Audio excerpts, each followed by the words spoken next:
Assalamualaikum warahmatullahi wabarakatuh.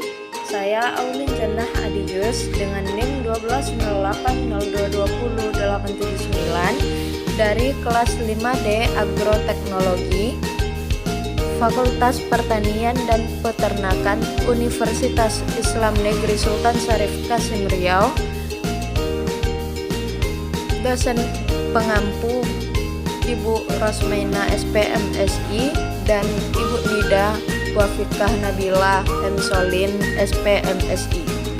Video ini saya buat untuk memenuhi tugas kultur jaringan dengan judul Media dan Lingkungan Tumbuh Eksplan. Pada media dan lingkungan tumbuh eksplan itu ada 4 bagian yang terdapat dalam media dan lingkungan tumbuh eksplan, yaitu yang pertama komposisi media, dan yang kedua jenis-jenis media, yang ketiga prepasi media, yang keempat lingkungan tumbuh. Pada komposisi media terdapat 7 kandungan, yaitu pertama unsur hara makro dan mikro, yang kedua sumber vitamin dan asam amino, yang ketiga sumber karbohidrat, yang keempat senyawa organik, yang kelima arang aktif, yang keenam zat pengatur tumbuh, dan yang ketujuh bahan pemadat. Dalam unsur hara makro atau makronutrien terdapat 6 kandungan unsur hara. Yang pertama itu unsur hara N yang berfungsi untuk pembentukan protein, lemak, dan senyawa lain, dan pembentukan klorofil. Yang kedua unsur hara P untuk pembentukan karbohidrat dan menyediakan energi. Unsur hara yang ketiga itu adalah unsur hara K yang berfungsi untuk memperlancar metabolisme dan mempengaruhi penyerapan nutrisi. Unsur hara yang keempat itu terkandung unsur hara Ca, berfungsi untuk bersama dengan magnesium memproduksi cadangan makanan, dan magnesium untuk sebagai penyangga kestabilan pH. Media juga untuk respirasi dan pembentukan klorofil. Dan pada unsur hara S itu untuk pembentukan beberapa jenis protein dan membantu pembentukan anakan. Pada unsur hara mikro terdapat unsur hara yang diperlukan dalam jumlah sedikit, yaitu unsur hara Fe, Mn, Zn, B, dan Cu. Pada komposisi media yang kedua, yaitu sumber vitamin dan asam amino, yang terdapat dalam vitamin yaitu zat organik yang dibutuhkan untuk proses metabolisme dan berfungsi sebagai kofaktor atau enzim. Vitamin apa saja yang terdapat dalam unsur hara ini, yaitu pertama ada tiamin atau vitamin B1, nicotinic acid atau vitamin B3, pyridoxine atau B6, myoinositol. Pada asam amino yaitu sumber N organik merangsang pertumbuhan sel dan untuk menginduksi Es. Yang terdapat dalam asam amino tersebut adalah L-glutamin, L-asparagin, L-cysteine, dan L-glycine. Pada sumber karbohidrat, yaitu komponen yang selalu ada sebagai sumber energi utama dalam media, ada 4, yaitu sukrosa, glukosa, maltosa, dan fruktosa. Pada komposisi media yang keempat terdapat senyawa organik, yaitu zat organik yang ditambahkan ke dalam medium merupakan kelompok suplemen yang tidak dapat didefinisikan. Yang terdapat yaitu kasein hidrolisat, potato extract atau ekstrak kentang, coconut milk atau air kelapa, yeast extract atau ekstrak ragi, tomato juice atau jus tomat. Komposisi media yang kelima yaitu arang aktif. Arang yang telah dipanaskan selama beberapa jam dengan uap atau udara panas. Kegunaan untuk mengabsorpsi senyawa fenolik yang toksik.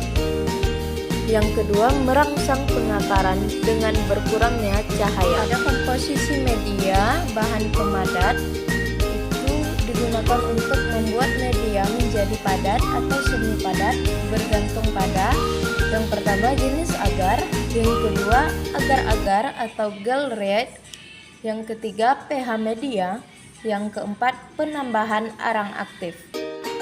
Jenis media yang dipakai untuk filter jaringan ada dua jenis media. Yang pertama itu media dasar. Media dasar yang dilengkapi dengan perlakuan tertentu baik zat pengukur tumbuh maupun zat yang mendukung lainnya. Yang kedua, media perlakuan. Kombinasi zat yang mengandung hara esensial, makro dan mikro, sumber energi dan vitamin. Beberapa media dasar yang sering digunakan, pertama media Morazic and Stock atau MS, yang kedua media Knott, yang ketiga media N6, yang keempat media Cheng and Hildebrand atau media SH, yang kelima media Knudsen, yang keenam media White, yang ketujuh media ES, yang kedelapan media Niche and Niche, yang kesembilan media Facin and Wen, yang kesepuluh media BPM. Pada media BPM adalah untuk tanaman berkayu dan perdu. Pada media Knott digunakan untuk menumbuhkan kalus wortel. Pada media N6 digunakan untuk tanaman serealia. Yang pada media SH itu digunakan untuk kultur kalus tanaman monokotil. Yang media Knudsen adalah untuk kultur anggrek. Pada media NS digunakan untuk menginduksi organogenesis dan regenerasi tanaman. Pada media White itu digunakan untuk kultur akar. Pada media B5 untuk suspens sel dan kultur kalus. Pada media Niche and Niche untuk kultur tepung sari atau polen. Pada media Facin and Wen adalah untuk kultur anggrek. Nah, ini adalah tabel komposisi beberapa media kultur jaringan. Preparasi media, pembuatan media untuk membuat larutan stok, berfungsi untuk menghemat pekerjaan menimbang bahan berulang-ulang dan juga memudahkan untuk menimbang bahan dalam jumlah kecil. Ini merupakan larutan stok dikelompokkan terbagi 5 kelompok, yaitu stok makro 6-8 minggu, stok mikro 6-8 minggu, stok vitamin 1-2 minggu, stok ZPT 2-4 minggu, stok FE ETA 6-8 minggu. Pada tahap pembuatan media, yang pertama adalah media MS 1 liter dimasukkan ke dalam 1000 ml Aquadex dan diaduk hingga larut. Yang kedua, tambahkan agar 7-8 gram, kemudian panaskan hingga mendidih dan agar larut sempurna.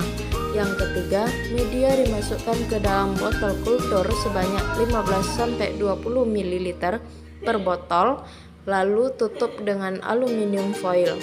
Yang keempat, medium dalam botol kultur disterilkan dalam autoclave dengan suhu 121 derajat Celcius pada selama 15 menit dan media siap untuk digunakan. Faktor lingkungan yang perlu diperhatikan dalam kultur jaringan itu adalah yang pertama, pertumbuhan eksplan dalam lingkungan aseptik atau steril dan terkendali. Yang kedua, implikasinya adalah laboratorium yang memadai. Yang ketiga, diperlukan penataan laboratorium. Yang keempat, kegiatan kultur dibagi tiga kelompok, yaitu persiapan, isolasi dan penanaman, inkubasi dan penyimpanan kultur. Ruang yang dibutuhkan itu adalah ruang persiapan. Pada ruang persiapan ini ada persiapan media, yang kedua persiapan bahan tanaman, yang ketiga tempat mencuci peralatan laboratorium, yang keempat tempat penyimpanan bahan-bahan gelas. Fasilitas yang dibutuhkan: meja tempat alat memanas, meja alat penimbang, meja untuk bekerja, tempat mencuci, dan sumber air bersih. Pada ruang stok itu ada ruangan untuk penyimpanan media, ruangan yang dingin dan gelap.